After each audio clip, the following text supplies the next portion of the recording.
So, some good news and some bad news. Good news.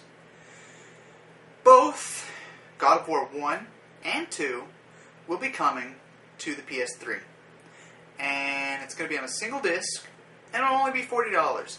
It'll have trophies because, as we all know, if you're a PlayStation 3 owner, then, you know, every game after, like, January this year has to have trophies. But that's Sony's deal.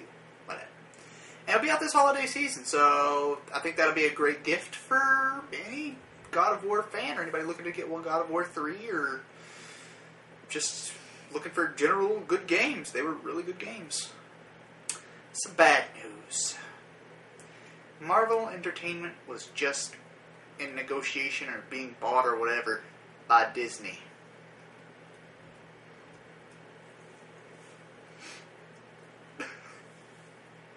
I'm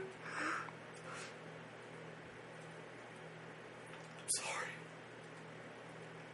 I have to go.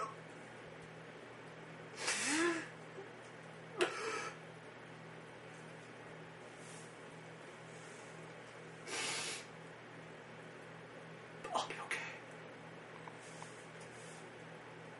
We're fine. No. Comment. Tell me what you think.